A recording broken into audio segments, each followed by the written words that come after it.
The Kockerling Allrounder Flatline 600 is not a bad cultivator at all. It's a little bit larger than maybe what you would require or need in a smaller field, and yet it still is only 6 meters wide. It rather reminds me of the seeders that you get in the game that cultivate at the same time, just without the seeder attachment on it. It is incredibly easy to maneuver. It leaves a very nice cultivating, satisfying ground, but it is £51,000. It is quite expensive. Also, interestingly enough, this is one of the few cultivators with a little bit of customization that comes with it, in that you can set it up with white tires for an extra £650. All in all, it's not a bad little piece of kit if you're starting out, but with 6 meters width only, you might as well just save your money and get a seeder on top, in my opinion. The colour's nice, aesthetically it's quite pleasing to look at, it's fairly versatile, it's just not quite there for me. The Lemken Karat 12-500 KUA,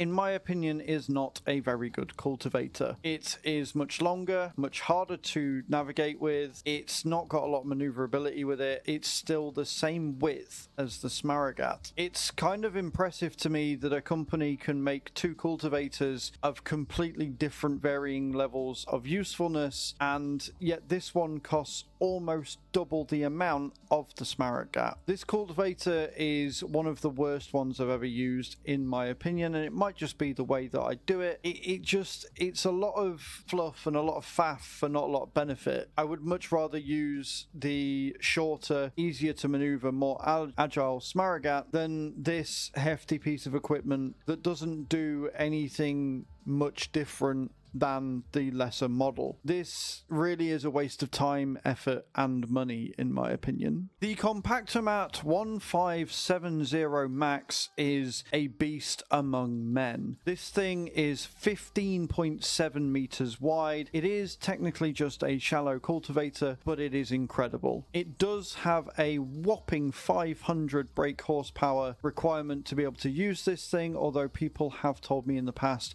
that you can get away with just 435 brake horsepower. At £129,000, it is a fair old chunk of cash, but that's only £4,000 more than the Vaderstad. It really is a no-brainer, especially if you get this in a discount to use. I have this on Oberthal and it makes the job a breeze. The turning circle using it isn't amazing. It can definitely be better, but in the grand scheme of things, you are getting a lot of machinery for not a lot of cost, especially on a larger farm with massive fields. You really are going to see the benefits of using this machine. The Vaderstad NZ Extreme 1425 is, in my opinion, one of the biggest wastes of money you could spend on the farm, especially on a cultivator. At a whopping £19,000 more expensive than the RostelMash, you get a whopping 2 meters width. It's very fancy looking, it's very nice and bright and coloured, but ultimately it does the same job, a little bit worse, and it's got a little bit more width. It's really not worth that extra cost. If this was just a little bit cheaper, I would say 100% it is worth the money. It's not a bad piece of kit, but outside of borrowing it for contracts on a farm that I don't have a cultivator for yet, I'm not going to be using this. It also requires a whopping 120 more brake horsepower than the RostelMash. It has such high power requirements, it doesn't have that much extra width. It's so much more expensive that you just can't justify that cost. Vaderstads have a habit in this game of giving you not a lot more, but charging you way more than they should, and it's a bit of a crime against humanity, really. The Prolander 7500 is the baby brother of the RostelMash, and you cannot change my mind. At only £59,500, but with a 7.5 meter width, it really is like a baby brother to the RostelMash. It's a whopping value piece of kit, but the short hitch does make it a little bit difficult to use. However, it requires over 100 brake horsepower less to run, and that is always going to be A+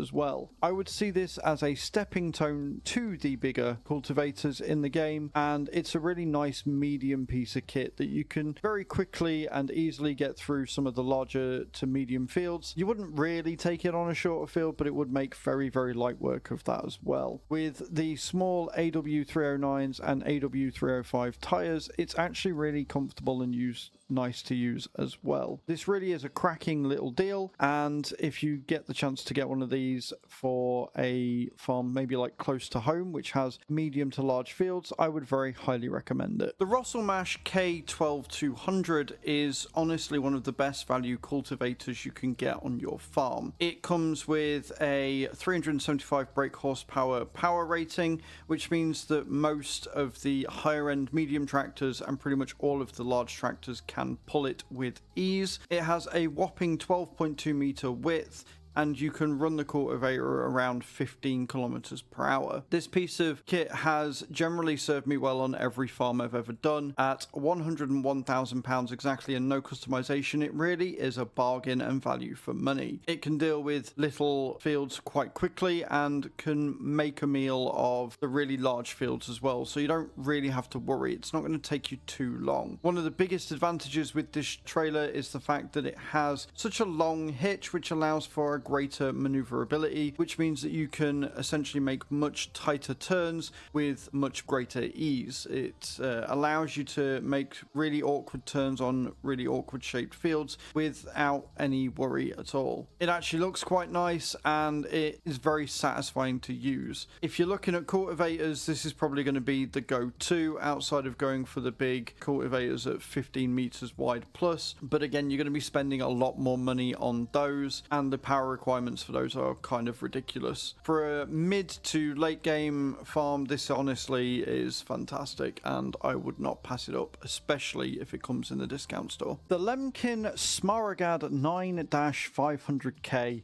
is the perfect cultivator for a small field. Easy to maneuver, doesn't take a lot to run, it only requires 180 brake horsepower, leaves a very satisfying end to the field, and also folds up nice and neatly as well. It's only 5 meters wide, but again, if you're using it on a smaller field to cultivate, that's really more than you're ever going to need. It's a very satisfying job to do. Cultivating is one of my favorite things to do on the field, so if I get a nice small plot of land that needs doing, this will probably be where I go. At £24,500, it's pretty damn cheap too, and you get to go for a top speed of 15 kilometers per hour whilst cultivating. All in all, it's not too shabby. The way that it works is it directly attaches to the tractor, so you're not going to have a hitch length, so you're probably going to want to go to the end of the field, turn around and come back to do a nice straight line. But honestly, I adore this thing. I like the light blue color as well. Again, it's more the end that these little rollers do that make it for me.